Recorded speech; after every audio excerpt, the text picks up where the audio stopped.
passada eu cheguei a te mostrar o espelho plano. Cheguei a te mostrar como é que a gente usa as leis da reflexão. A gente já chegou a discutir leis da reflexão. Primeira lei da reflexão. Vamos dar uma revisadinha em reflexão, porque a partir da ideia de reflexão a gente vai continuar os nossos estudos de ótica. E tem bastante coisa interessante para acontecer nas aulas de hoje aí. Então tu vê, a gente acabou de revisar essas questões que a gente fez, que existe a reflexão especular, que lembra espelho, e existe a reflexão difusa. Porém a reflexão da luz, ela sempre obedece leis. E são leis mesmo, a gente não vê essas leis sendo violadas, em hipótese nenhuma. Para a gente entender bem isso, vamos retomar aqui. Eu tenho lá uma superfície refletora, depois a gente pode discutir como é que se fabrica essa superfície refletora. Eu tenho luz chegando nessa superfície refletora, o raio incidente.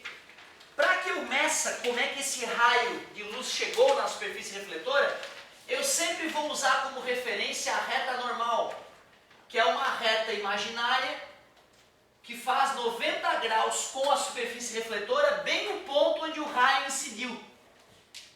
Aí eu vou poder medir esse ângulo que o raio faz com essa reta chamada de reta normal. Lembrando que na física, né, normal significa 90 graus. Esse ângulo de incidência vai me indicar como é que esse raio incidente chegou na superfície refletora. E aí nós vamos poder estudar o raio refletido, que faz um ângulo chamado ângulo de reflexão com a reta normal. Então tu tem que saber o nome desses caras, tem que saber quem é a superfície refletora, tem que saber o nome do cara que chega, raio incidente. Tem que saber o nome do raio que sai, raio refletido. Tá de sacanagem, né? Não tem que saber, né? Tem que saber. E o I, tem que saber que é o ângulo de incidência. Ângulo de incidência. Tem que saber que o R é o ângulo de reflexão. Ângulo de reflexão.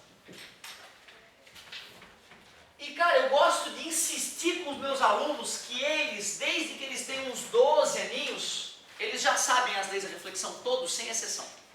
Todo jovem a partir dos 12 anos de idade aproximadamente já sabe as leis da reflexão. Só que ele não sabe conscientemente, ele sabe inconscientemente. Geralmente a noção dessas leis se manifesta ao brincar com objetos que quicam no chão. Quando o jovem brinca de quicar a bolinha no chão, de jogar para o outro amiguinho principalmente, ou de jogar na parede e a bolinha voltar e tentar pegar a bolinha, quando ele desenvolve essa capacidade de jogar a bolinha contra a parede e pegar a bolinha sem ela ficar quicando no chão 1000 vezes, é porque o cérebro dele já mapeou que a direção de chegada da bolinha e a direção da saída da bolinha após quicar no chão estão sempre no mesmo plano. Isso se traduz na primeira lei da reflexão, que diz o seguinte: o raio incidente, o raio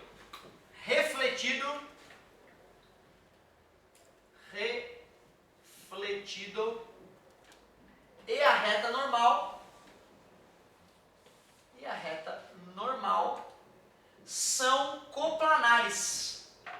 Coplanares. Isso significa dizer que estão no mesmo plano.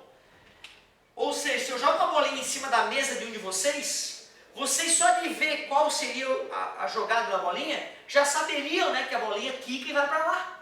O cara joga a bolinha daqui, a bolinha quica e vai para lá, não tem jeito. Se eu jogo a bolinha aqui nessa mesa, essa é a superfície refletora, a bolinha vem, quica na mesa e vai para lá. Ou seja, né, a gente já sabe que existe essa coplanaridade. Então é bacana a gente só trazer isso para a nossa consciência.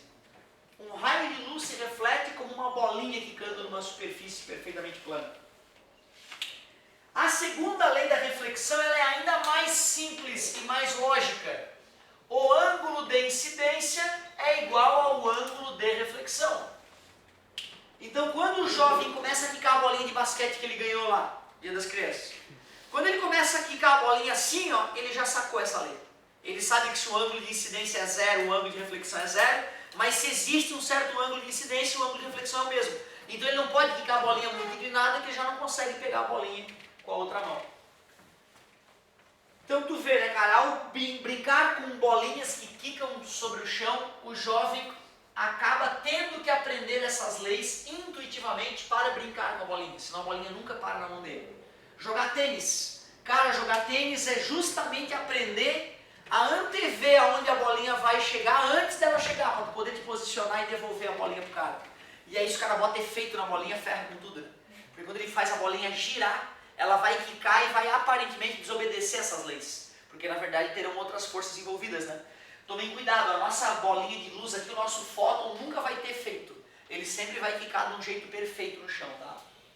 Professor, mas se a superfície for uma superfície não polida, não importa. Lá onde o raio de luz bateu, o raio de luz chegou ali, aí de repente ele pim, foi para lá, ó. Ah, professor, era para ter ido para lá. Não, é porque se nós fôssemos dar um zoom ali onde ele refletiu, nós veríamos que a superfície refletora dele estava inclinada, entendeu? Não estava plana.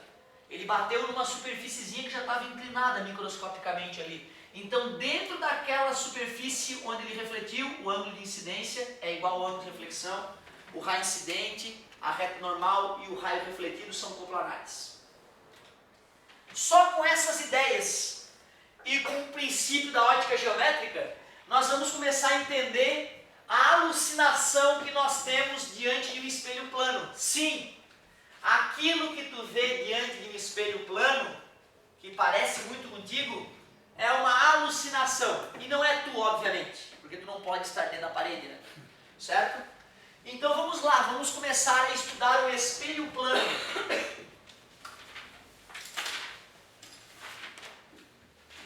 Espelho plano.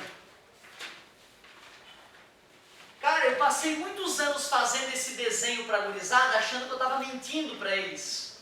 E depois de muitos anos fazendo isso, um dia eu olhei uma figura que eu já tinha visto 1000 vezes no livro da faculdade meu, e não sei que tipo de sinapse bizarra rolou no meu cérebro, e naquele dia eu olhei a figura e...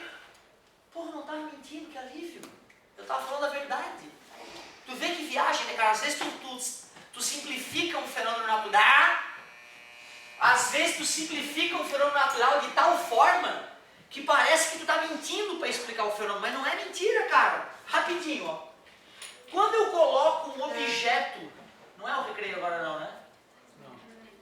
Recreio é boa, né?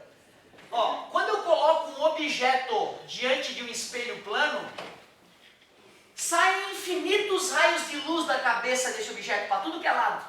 Saem infinitos raios de luz do pezinho desse objeto para tudo que é lado. Um raio para lá, outro para lá, outro para lá. A prova disso é que isso aqui podia ser um objeto. E todos vocês olham a cabeça do objeto. Todos vocês olham o pezinho do objeto. Quer dizer que tem raio de luz que vem da lâmpada, bate ali, vai para lá, vai para lá, vai para lá, vai para lá, vai para lá, vai para lá, vai para lá.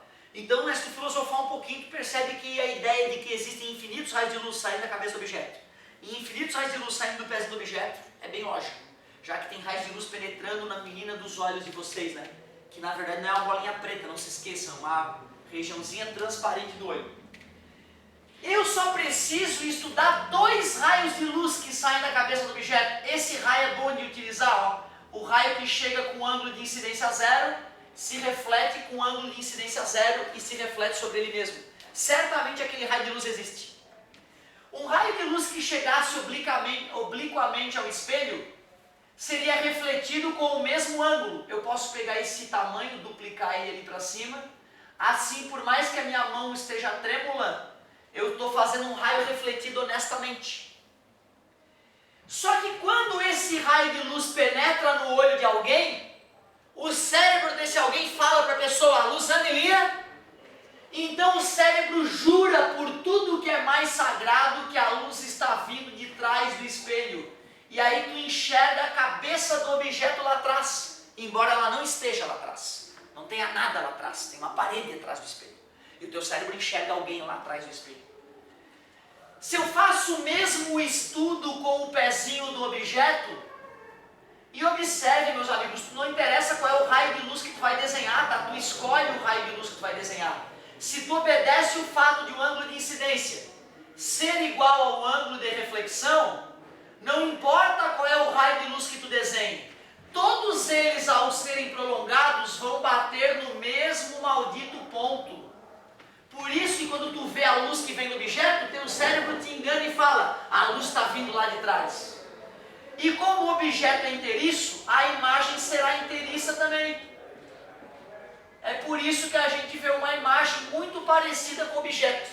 Mas não se esqueçam, se o objeto tem uma segunda cabeça virada para um lado, a segunda cabeça da imagem ficará virada para o outro lado. A prova disso é que se tu levanta a tua mão direita, a coisa que está lá atrás do espelho levanta a mão esquerda dela, provando que não é tu. Certo? Então a imagem é o quê? É virtual porque é um delírio do teu cérebro. Aliás, em livros de física curso superior, o cara fala que a imagem nem existe se não tiver um observador. Se não tiver alguém para alucinar tendo aquela luz batendo no olho dele, não existe a imagem. Aquilo teu cérebro te enganou, virtual, feita de prolongamento de luz. Mesmo tamanho. Se tu olha de longe no espelho parece que está pequenininho, mas é só a distância que está te iludindo, é o mesmo tamanho. Direita. O que significa direita? Que se a cabeça está virada para cima, a outra cabeça também está virada para cima. Mas ela é reversa. Reversa é o fato de tu levantar a tua mão direita e a imagem levantar a mão esquerda dela. Ela é simétrica. Para ficar bonito, tu pode escrever enantiomorfa. Em vez de reversa, tu escreve enantiomorfa. Aí fica bonito. Tu levanta o peito e fala, não, no espelho plano, a imagem é enantiomorfa. Aí parece que a gente é inteligente. Muito obrigado, gente. Obrigado pela paciência. Daqui a pouco estamos juntos.